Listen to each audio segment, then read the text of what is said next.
Olá pessoal, tudo bom? Vamos dar aqui a continuidade da nossa aula 3 em relação ao potencial, né, que a gente já iniciou. Então vamos agora completar aqui este capítulo, esse tópico, falando sobre a energia potencial elétrica, né? Então, a gente viu a definição do que vem ser o potencial em um ponto qualquer no espaço, devido ao campo gerado por uma carga Q, uma carga Q maiúscula, e também nós calculamos o trabalho realizado por esta carga sobre a ação da força elétrica gerada, né, deste campo.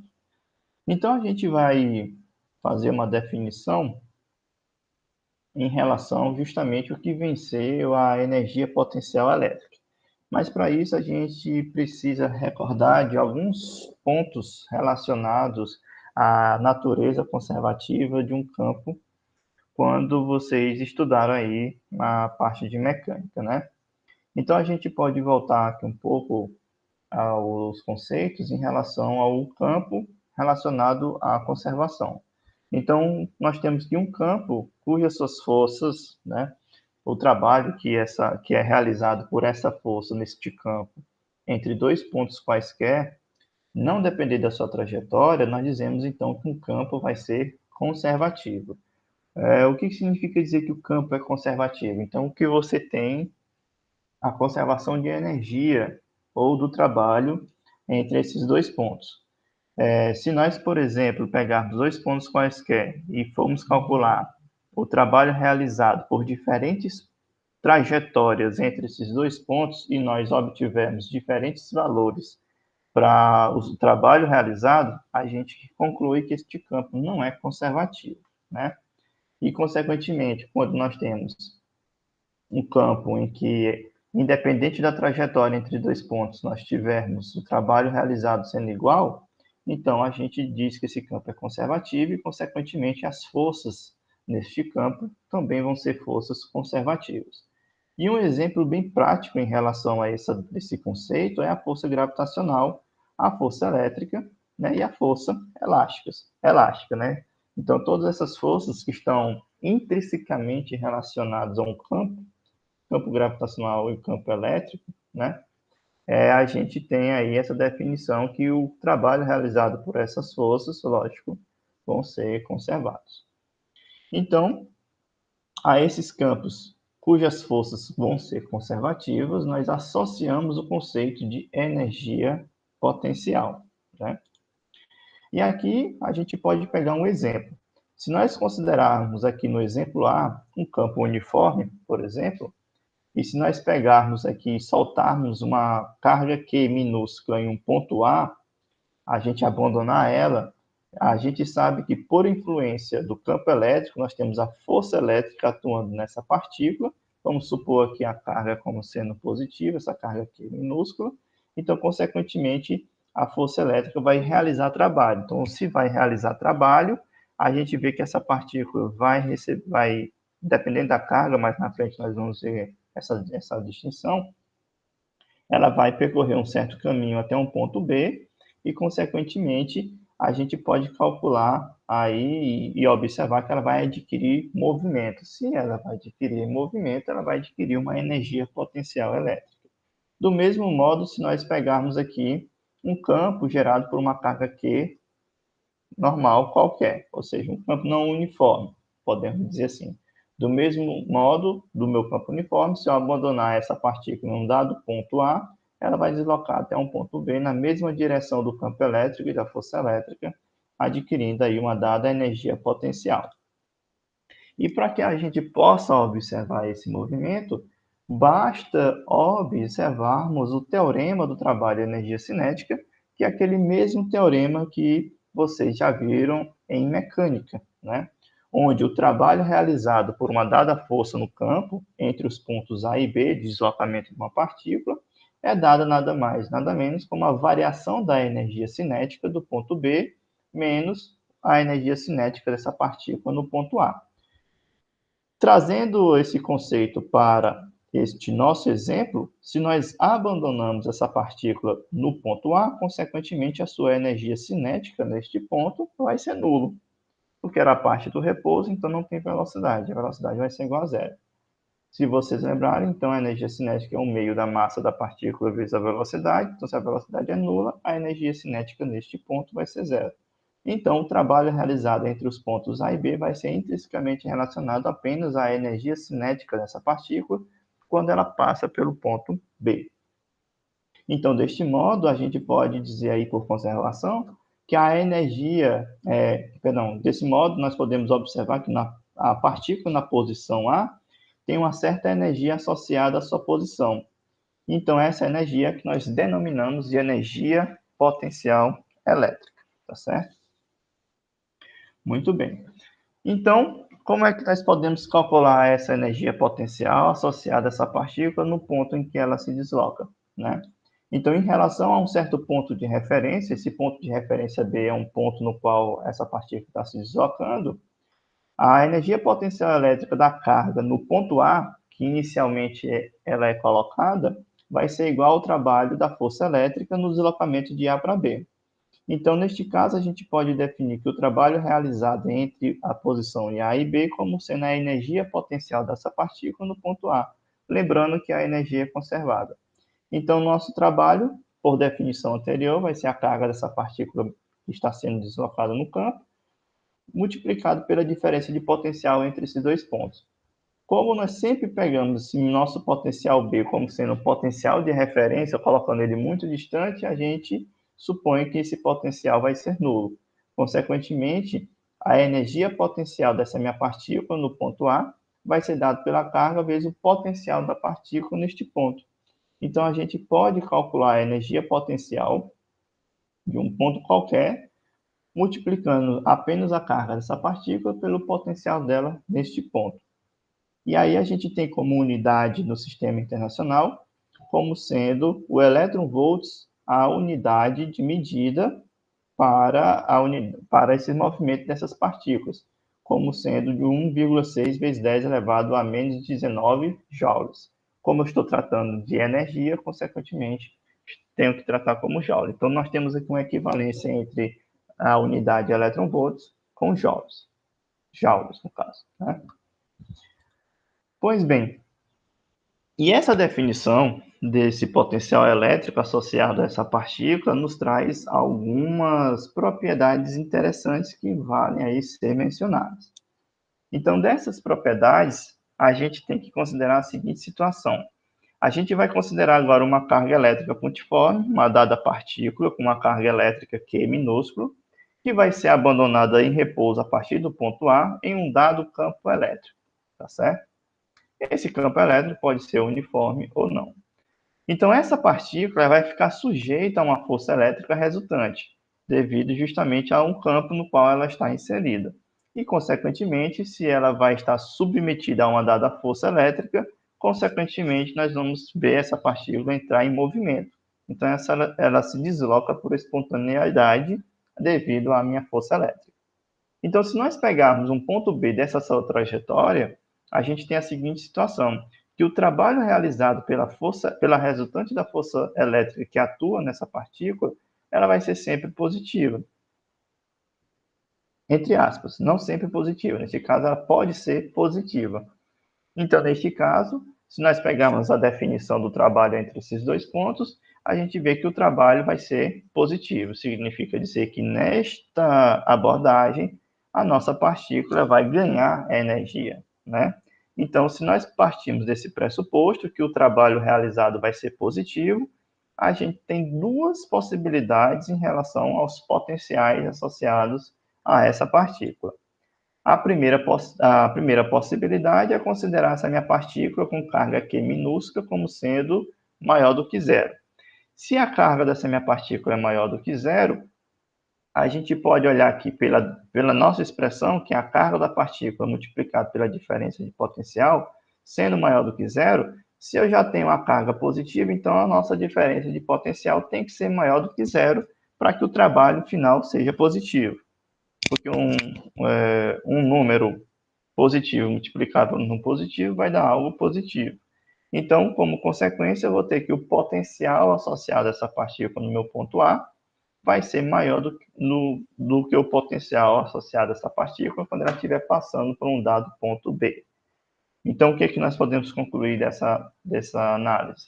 Que partículas com cargas elétricas positivas, quando abandonadas em repouso em um dado campo elétrico, que estão sujeitas apenas à força elétrica, neste caso estou desconsiderando qualquer outra influência de força externa, ela vai se deslocar espontaneamente para uma região ou ponto de menor potencial.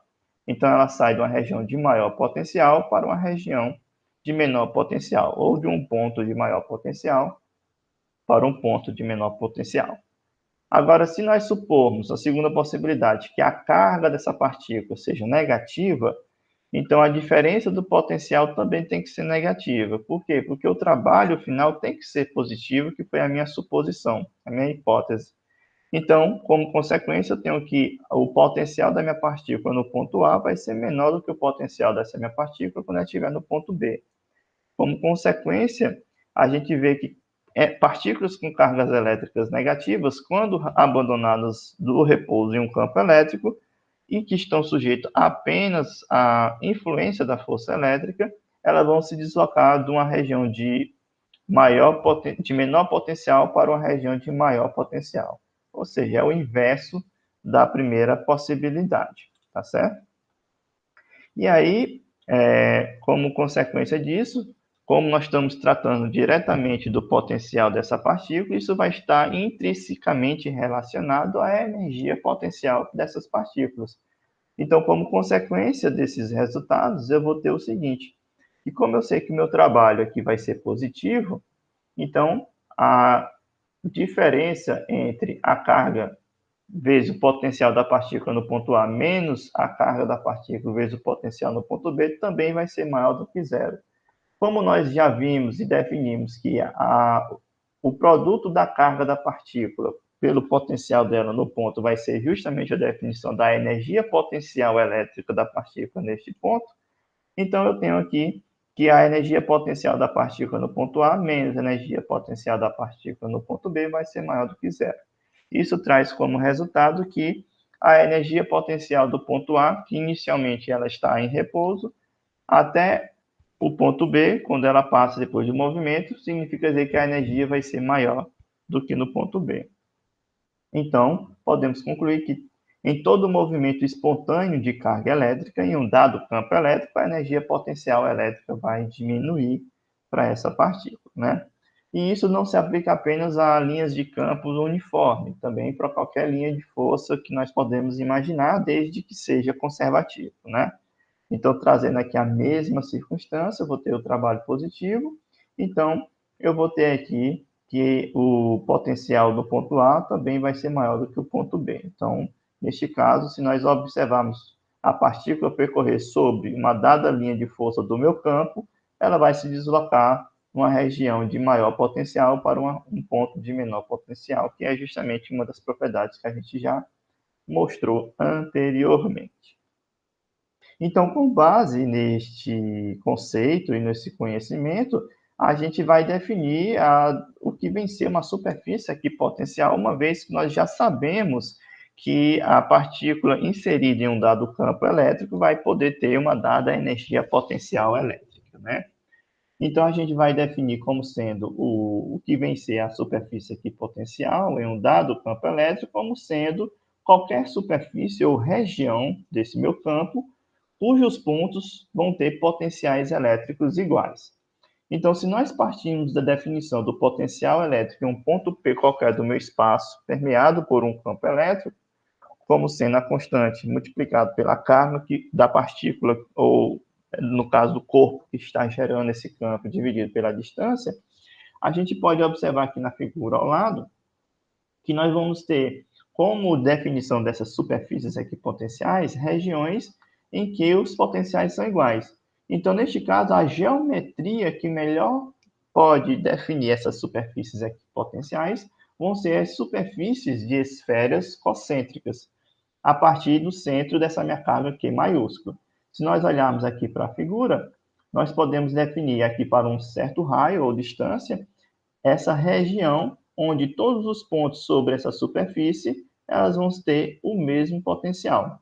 De modo análogo, aqui para o ponto B e análogo ao ponto C. Então, todas essas superfícies são superfícies equipotenciais, porque a distância de todos esses pontos em relação à minha origem vão ser iguais. Então, neste caso, os potenciais sobre essas superfícies vão ser iguais.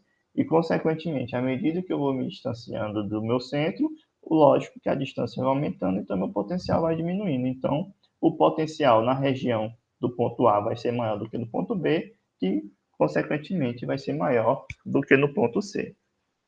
E uma outra propriedade dessas superfícies é que as linhas de campo, ou neste caso, as linhas de forças, elas vão ser sempre perpendiculares a essas superfícies. E como é que nós podemos ver isso? Bem, basta nós olharmos aqui a definição. Se nós pegarmos aqui uma superfície qualquer no meu espaço do campo elétrico, desde que ela seja uma superfície equipotencial, nós temos que o campo elétrico vai furar essa superfície, né? Assim dizendo.